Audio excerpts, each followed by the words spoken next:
Everybody has ideas. Everybody has ideas. Everybody has grand ideas. But the hard part is executing those ideas. So if you was to start over, if you was to take somebody under your wing and like be a mentor, what's the first few things that you would tell them? Okay, they have the idea. Now what?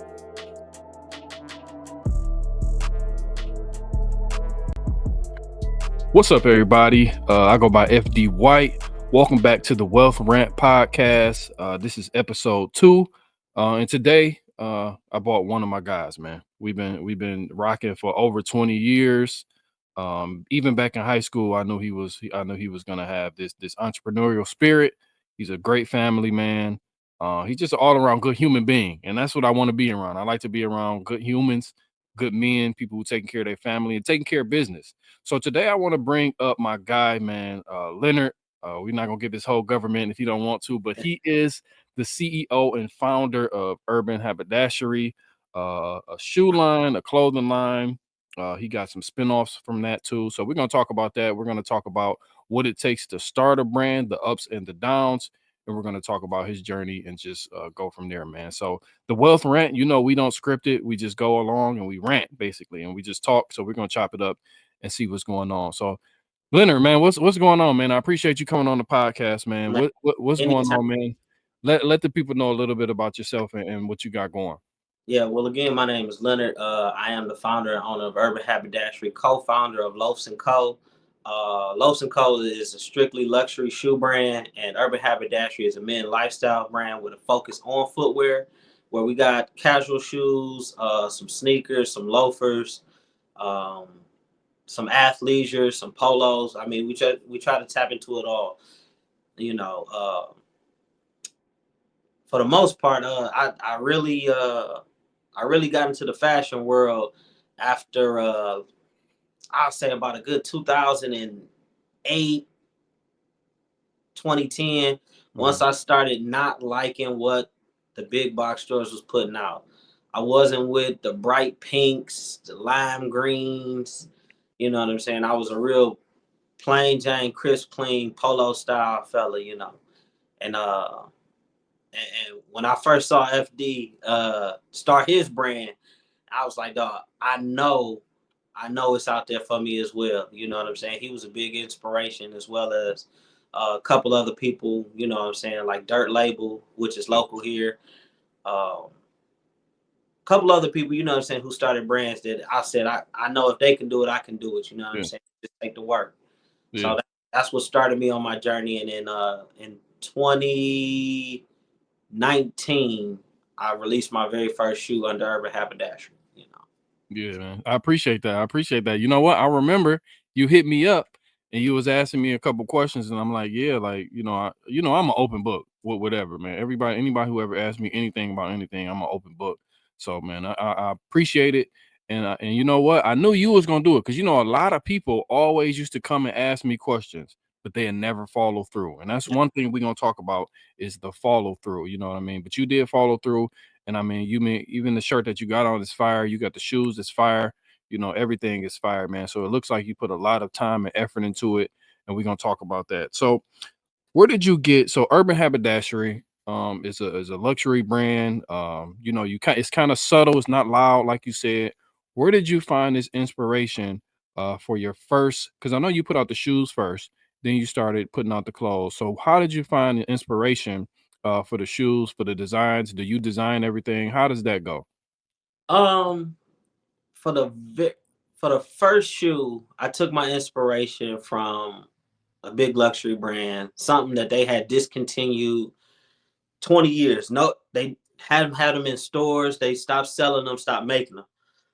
Excuse me. And so I saw that as an opportunity to grab the audience's attention by, I'm not gonna say doing a replica, but it was kind of like it. So I guess it was like a replica. So but I did my own branding and everything on it. So where I wouldn't be like, oh yeah, I'm selling this as a offshoot of another brand. I just said, look, this mine.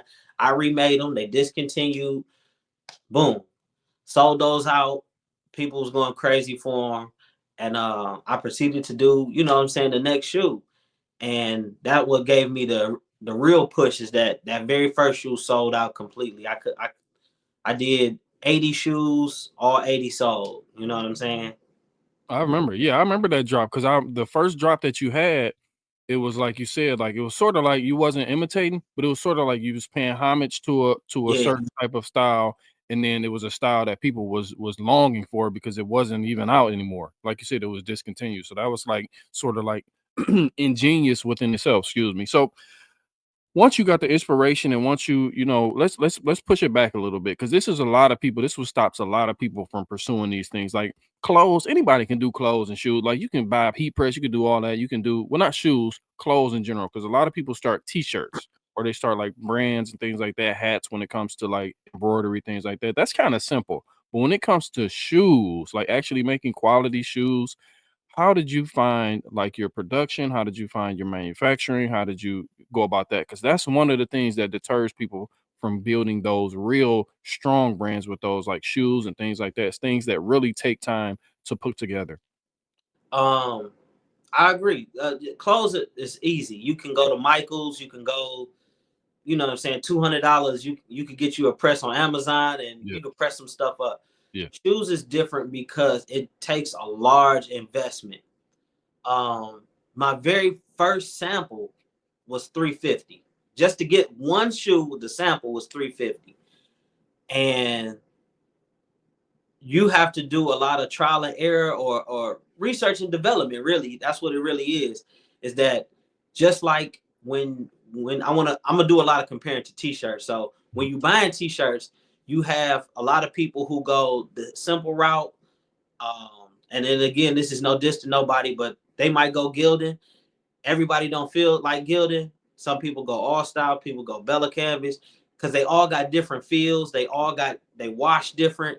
So you have to go and try every brand or every manufacturer to see what is the best for you, what is the best that you can market.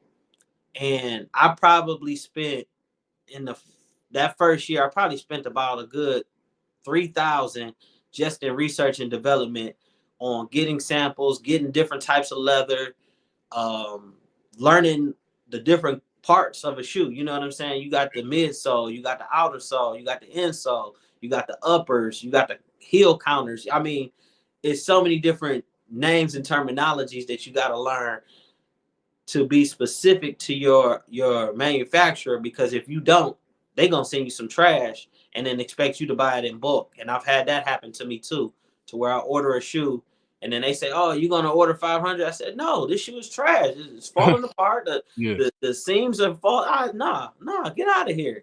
Yeah. But it takes a lot of money just to invest in a shoe, because it's no, let me go get another shoe. You know what I'm saying? If I mess up a t-shirt on the press, I could go and run out and grab another shirt, repress it. With shoes, it's a wrap. And they it's almost, you gotta have a good quality system at your manufacturing plant, as well as once they get here, because sometimes they miss things and you gotta deal with that as well.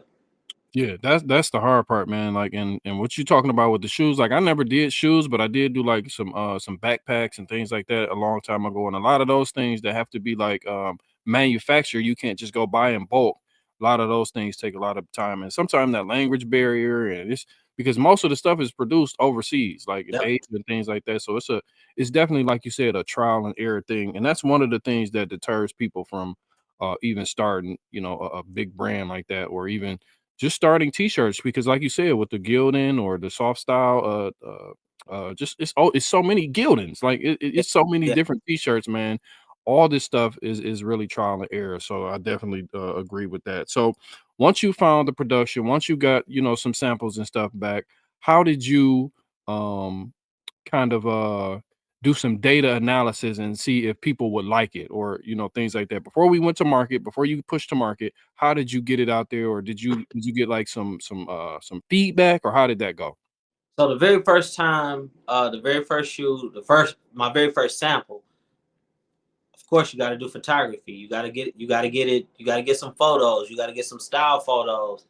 And I got a friend of mine, Hidden Leaf Productions, who does photography, and he did my first product shots for the shoe. Uh, and then I just start putting it out there, dropping pictures, getting feedback. People like, "Oh, these coming out. What's they re-release it? I said, no, Yeah. it's my brand, it's my style. You Hmm. know what I'm saying? It's been 20 years. You ain't seen them since 2004 or 2002. Right. You know, and when I did that drop, everybody was on them. Let me know, let me know. So I want to say I probably only did about a 10-person pre-order because I had already bought the shoes. It was go for me. I didn't even try to do the pre-order route and take the money and then do that like some people can. I Hmm. just said I'm gonna just go full steam. I'm gonna order all the shoes, get them, and then sell them like that. So once people really start seeing them, that's when they was on them. I can Yes. almost guarantee if you see my shoes in person and got them in your hand, you gonna want to buy them. The quality is unmatched. Yeah. So how long did it take you to get that good quality? How many trial and error or how many takes did it take in order to be like, okay, this the one right here. This the one. The very first shoe was the very first manufacturer. It was a hole in one. I got lucky with that one. But as I ventured out to different styles because different manufacturers have a different expertise. Yeah. So if I wanted to do a sneaker like something similar to like a New Balance or a Nike sneaker, I would have had to gone to another manufacturer. I went to a dress shoe uh facility and they made the shoe for me. So I know they probably could do something like that, but that's not their wheelhouse. So I went with what their wheelhouse was, which was dress shoes or men's casual, and they did an excellent job. Okay, yeah, yeah. So let's fast forward. Now it's let's say it's 2023, 2024. You're pretty established. You kind of know the ins and the outs. You kind of had the trial and error part of the journey. So let's say 2023, 2024 comes around. Matter of fact, let's back up. How did you handle the pandemic? Because this is one of the things that I ask business owners. When a lot of people start getting more and more money, because this happened with me, I started seeing more sales. Did 2020 impact you in a good way or in a bad way when it comes to like sales, when it comes to like, I know a lot of times it was like in person. I know you did like some meetups and you did like Mhm. some in stores, things like that. How did 2020 affect you when it comes to your business?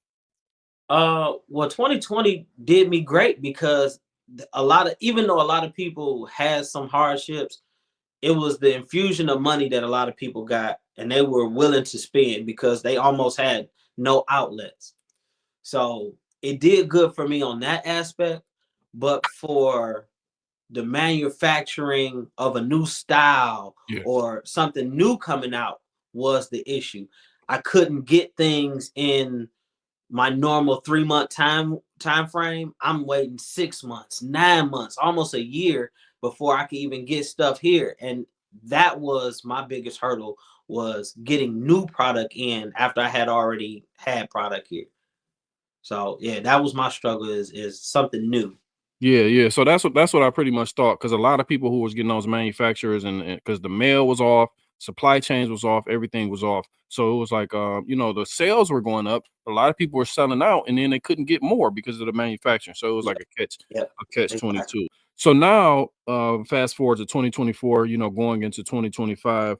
What are you looking at now to further the brand, and what are you trying to do differently that you've done in the past? Since you always almost been in the game like a decade, what's on your mind now? How are you trying to further the brand going forward? And then after this, we're going to start talking about keys to other people, starting brands as like yourself and things like that. Because I'm gonna show the website. I'll have everything, in the links in the description below, so everybody can check it out because it's legit and it's really good quality, and a lot of people love this brand. So what do you have coming forward in 2025 that's going to reshape or continue what you got going? What this is the maybe my second shoe is gonna be not second shoe, but second style is a gym shoe. Mhm.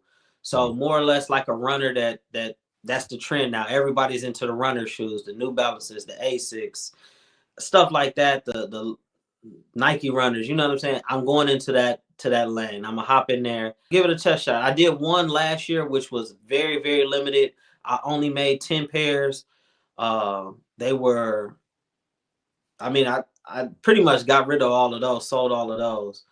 Um, but that was my very first try at it, and people liked it. But now I need to come new colorway, you know what I'm saying, a little bit more, little change to it, make it more appealing. But I'm going sneakers for the 25, Yeah, and I seen a lot. Yeah, and I maybe seen a even lot. a winter boot. Oh, okay, yeah. A lot of people have been like, that's what I wear. I be wearing like Nike trainer, Adidas, like those trainer type shoes, and that's really what what I be wearing. Especially once you get to, well, even the younger dudes, like Mhm. we all been wearing the same kind of like shoes over the past couple years when it comes to like those trainers. So I think that is a good idea when it comes to that.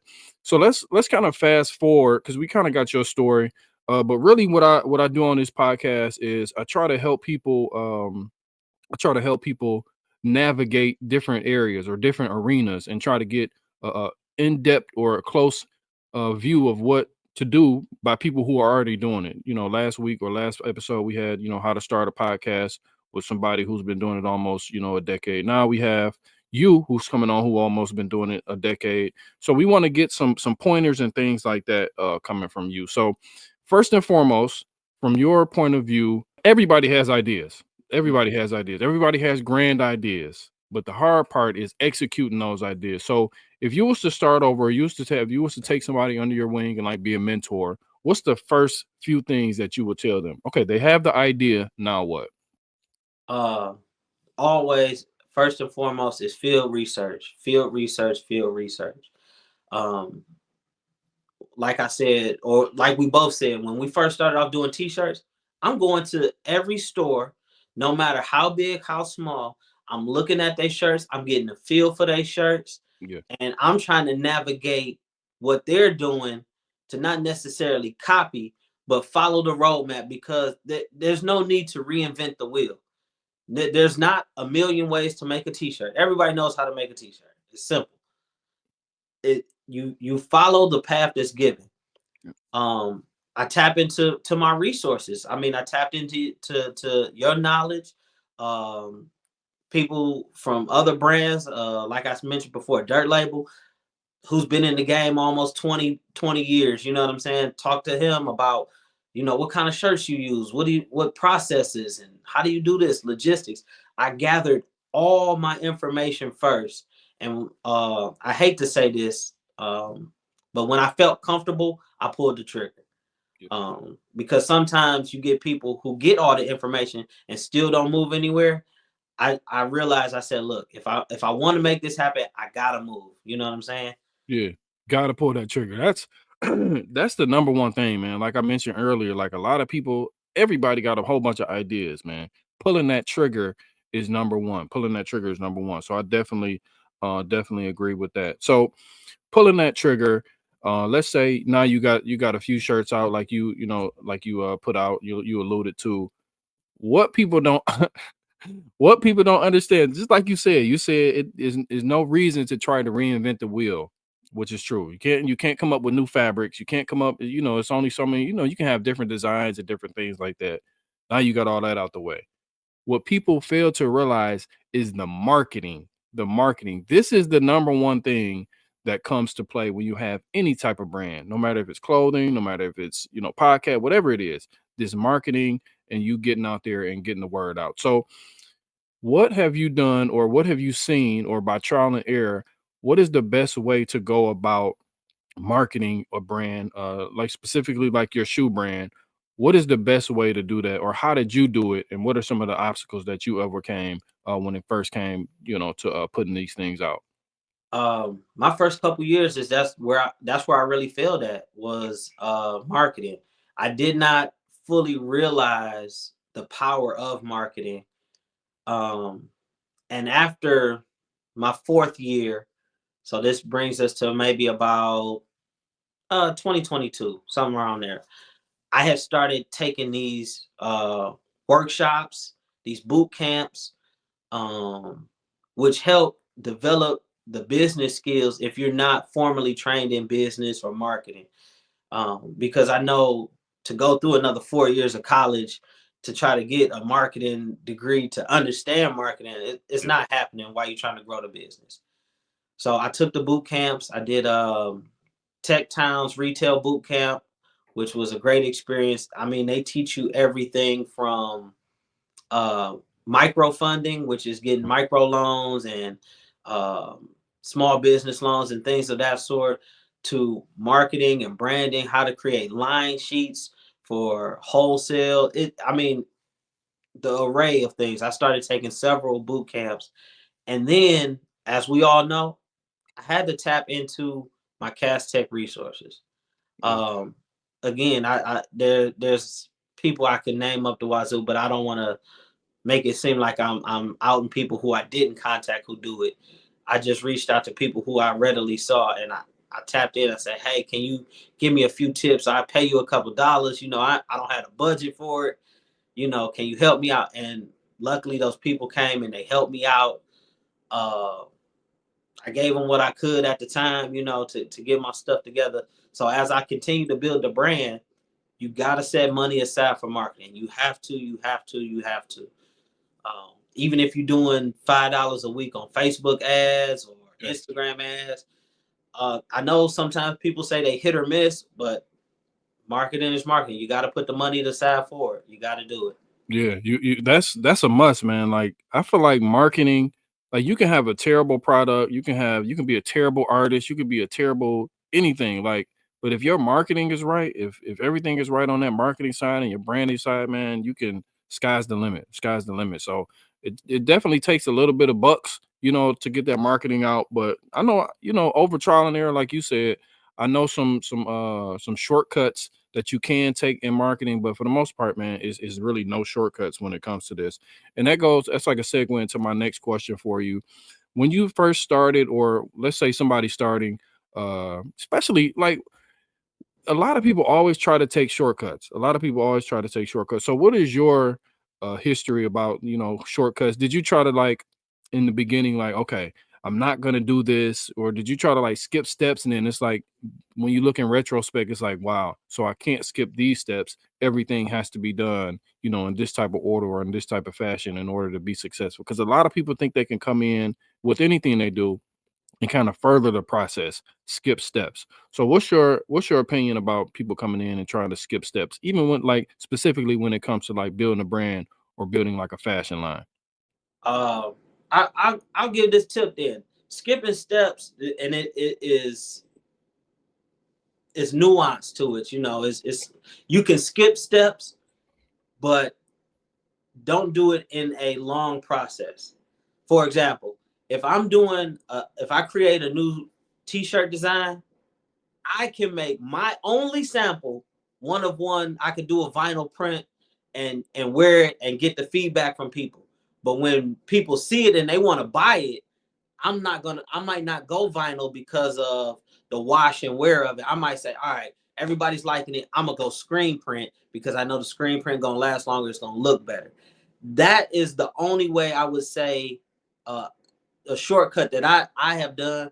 I would create something simple for myself just to get it out there to people to see.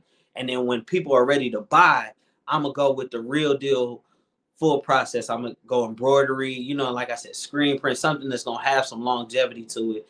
And I might go get a cheap shirt, a gas station t-shirt, press it up and then do it. But I won't sell you a gas station t-shirt. I'm gonna Mhm. sell you a higher quality.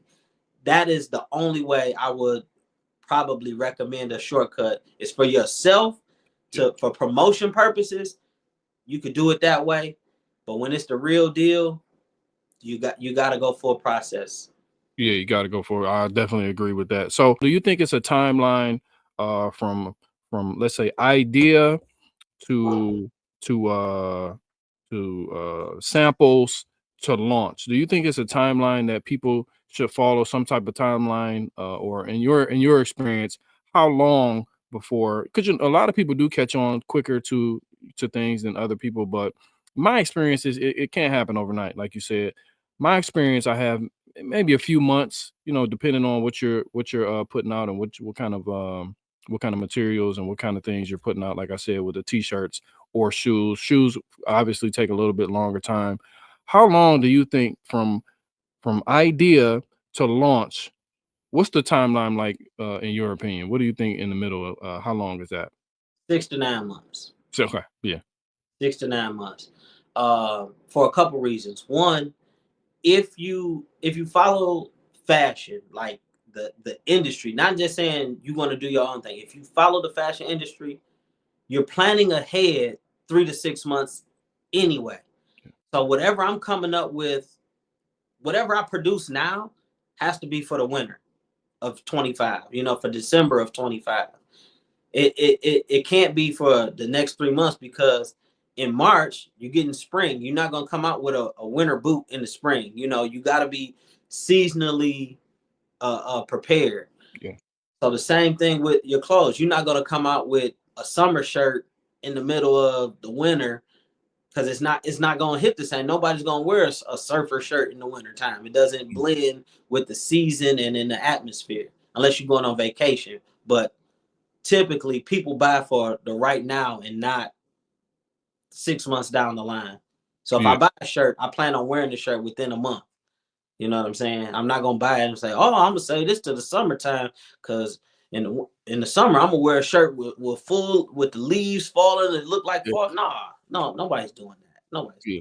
So that's a good point that you said. Like, usually, like when I used to come up with ideas, and this what happened with me when I started in the beginning, when I was in doing the fashion. I would have an idea, and I would have like FOMO, and I would like to have to hurry up and try to put it out. And I've learned that that's not really the way to go. You got to kind of, like you said, you want to be a little bit, maybe 6 to 9 months ahead of what you're going to put out. So when you first started, because I know a lot of people have this, a lot of people have that idea and they want to hurry up and rush to market, rush to market. How did you deal with that FOMO? Because we all get it, especially when you're excited about the idea and excited for people to see it.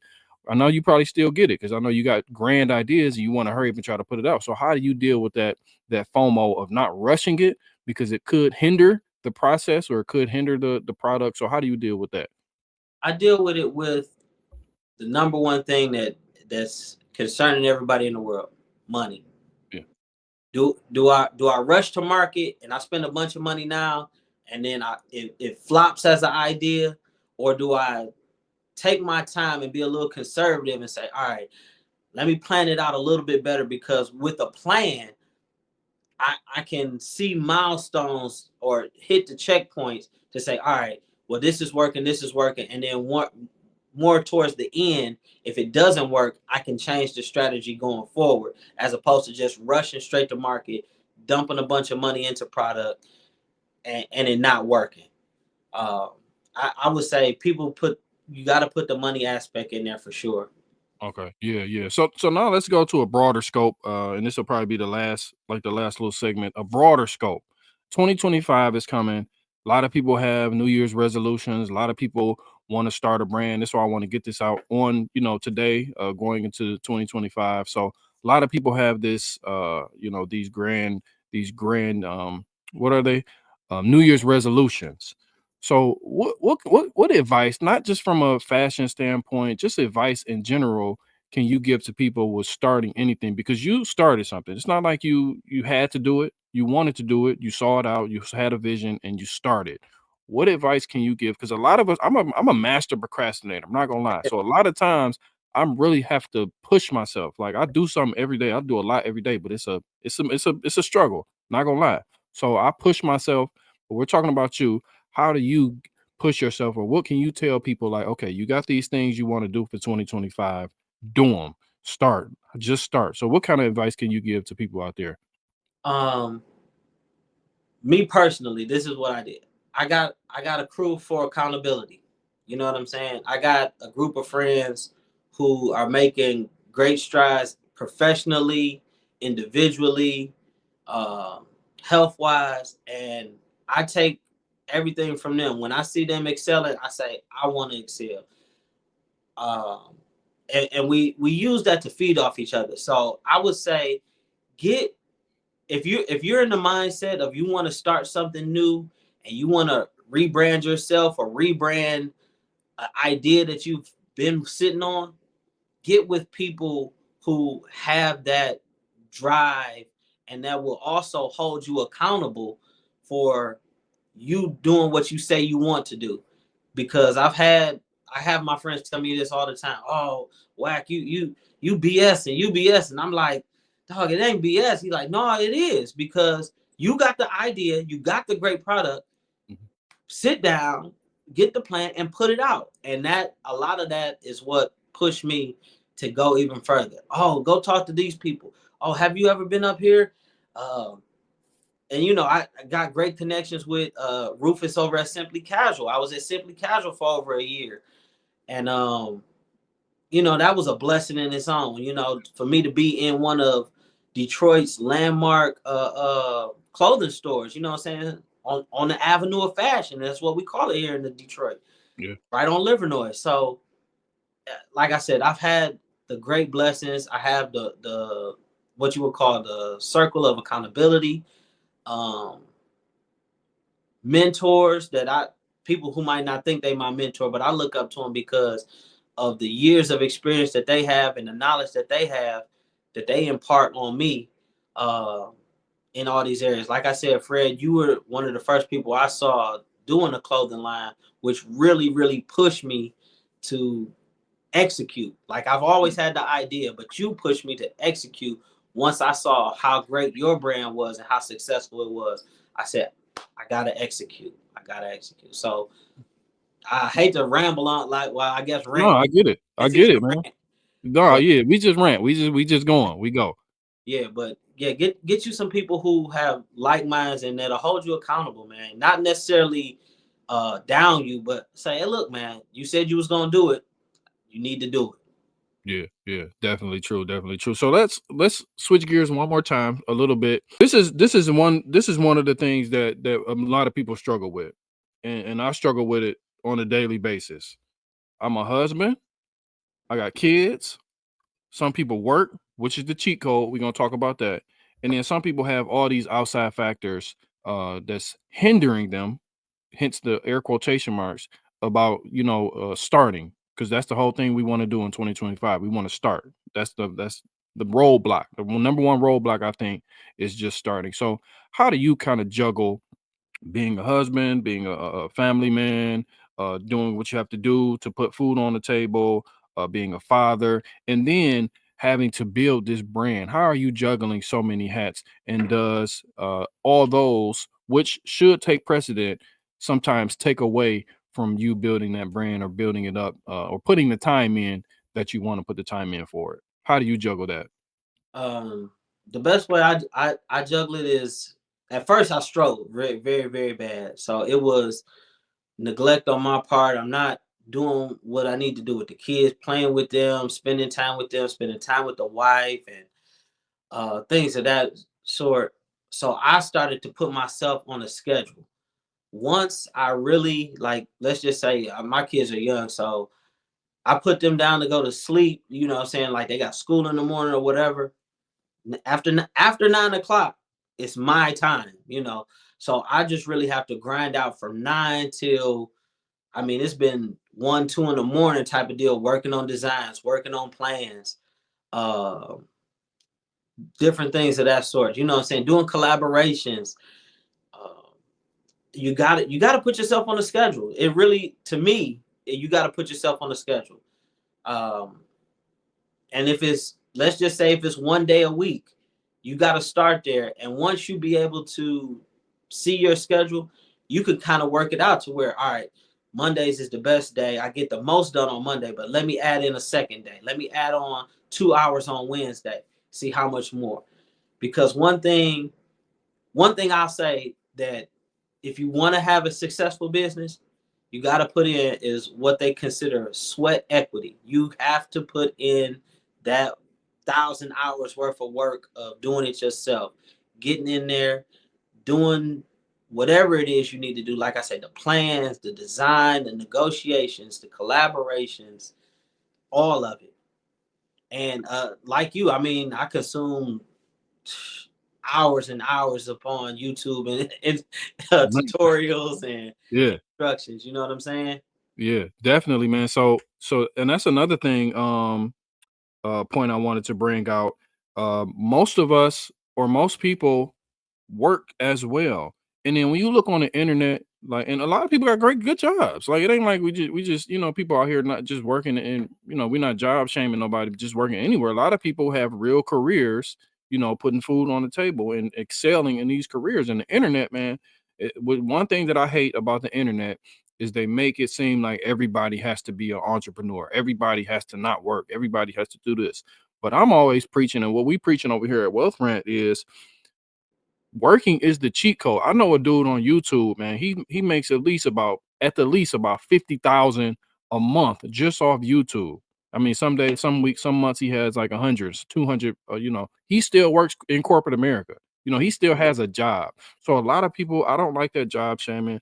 I think working is the cheat code when it comes to, if you can do it and you can juggle and you can still, do what you need to do. I think working is the cheat code when it comes to 2025, like working, having your own business, and investing. So those are my three pillars that I'm preaching in 2025. Maybe the next couple years, and then we'll look at the next 2027, 2028 to maybe reap those benefits. So what do you think about that when it comes to like working and then having your side hustle or business? Because I don't like to call business a side hustle. It just seems like you're kind of like pushing it to the side.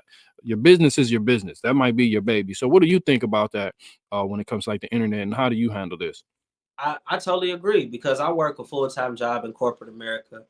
Um, Luckily, I have the opportunity to have a little bit more leeway to where it's not a physically demanding job. So I can kind of do a lot of thinking or jotting ideas down for business wise. Um, but your job is the cheat code, I guarantee, because if it wasn't for my job, I wouldn't have the funding to do the things that I do for the business. And I know a lot of people who push the business credit stuff. I might call it a scheme, but nah. It's some things that work. And I would say if you have a job, use your job to fund your business until your business is able to fund your lifestyle. That's the way I see it. Yeah, the thing is though, like a lot of people, like I don't know too many people that love their job, like working. Some people like going to work. Some people, it is cool. I don't. When I had a job, sometimes I used to like going to work. I like the people. Sometimes it was fun. I like every Friday or every other Friday, I know what was coming.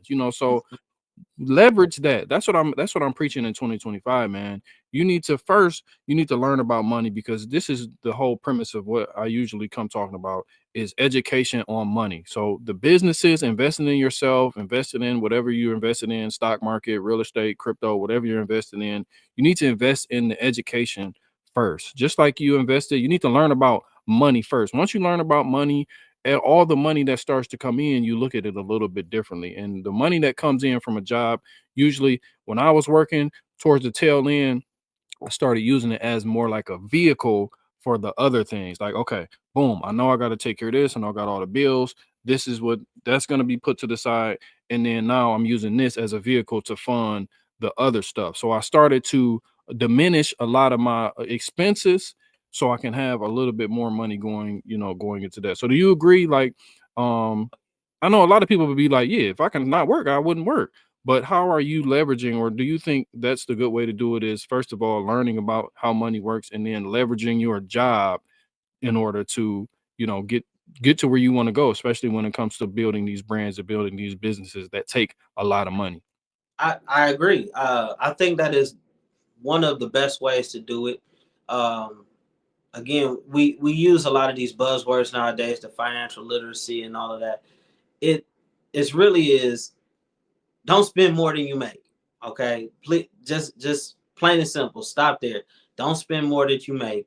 And um, I like this term that a friend of mine gave: delayed gratification. I don't need the Benz, the Lexus, the Rolex right now. I don't need it right now. I mean, if you got it, that's cool. But I'm building something to where I'm gonna have my relaxation. I don't know if you see it as you go out. When you go to these stores and fast food restaurants, the majority of the people in there, they not young people. These are older people. And I feel bad that you gotta work at 60, 70 years old, flipping burgers, shaking fries, cash.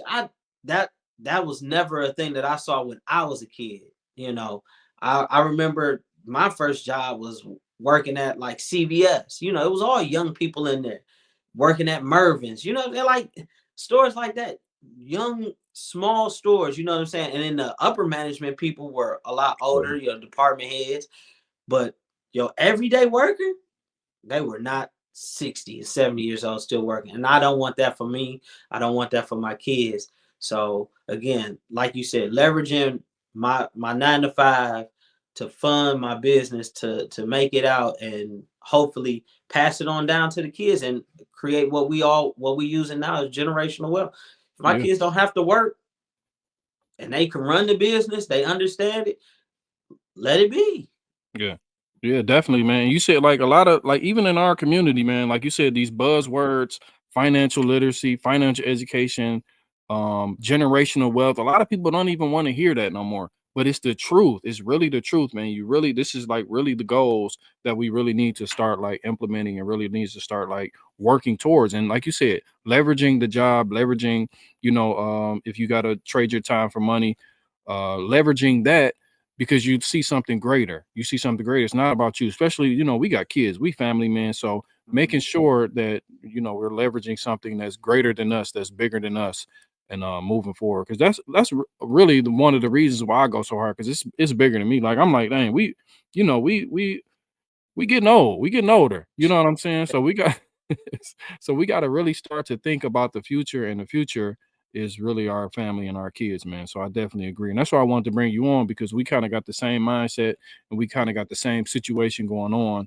So I know a lot of your, tips and strategies, I'm already hip to, and I want to bring it up to the community and bring it out to the audience. So I don't want to keep you too much longer, man, but 2025 is coming up, man. I appreciate you coming on. I appreciate all that you do. Appreciate all the compliments, and I wouldn't have brought you on if it was booty, if your stuff was trash. Your stuff really cold. It's really cold, and I admire what you did. And like I said, I admire that you started because that's over the years, like how you reached out. You'll be surprised how many people reached out to me, bro. And nobody, like I say, like 2% actually started.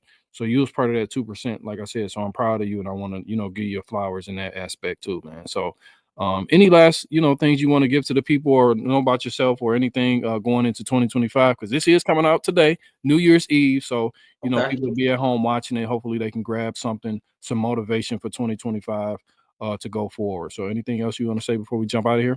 Yeah, I want to do a little spiel, you know what I'm saying? Again, I appreciate you for offering a platform for me to, you know what I'm saying, expand my brand and talk a little bit about entrepreneurialism and juggling it with everyday life.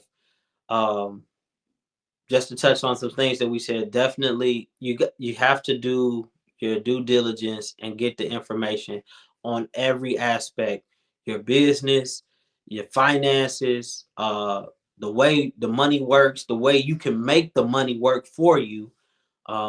Again, we didn't get into it on this podcast. Maybe later on down the line we'll talk about investing because I'm I'm just small time investing now. I only got like a Robinhood account and a Fidelity. You know what I'm saying? I'm not one of the big Charles Schwabs and stuff like that. But uh, definitely get with that. Get with people with like minds. Get with people with motivation and drive.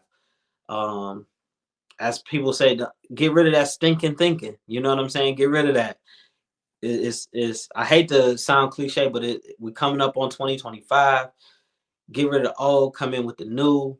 Come in refreshed. You know what I'm saying? Leave the old baggage alone. Um, push forward, stay accountable. You know what I'm saying? And happy New Year. Check me out on urbanhaberdashery.com. Check me out on loafsandco.com. Uh, on Instagram, Loafs and Co. On Instagram, Urban Haberdashery brand. On Facebook, Urban Haberdashery and Loafs and Co. So I'm all over that place like space. You know what I'm saying?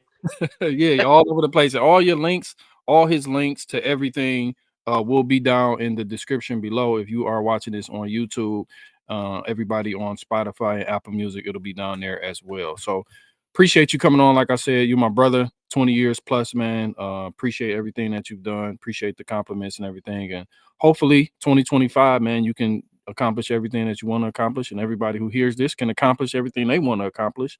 And this is the Wealth Rant Podcast, man. We'll check you guys out in a minute. Peace. Salute. Yeah.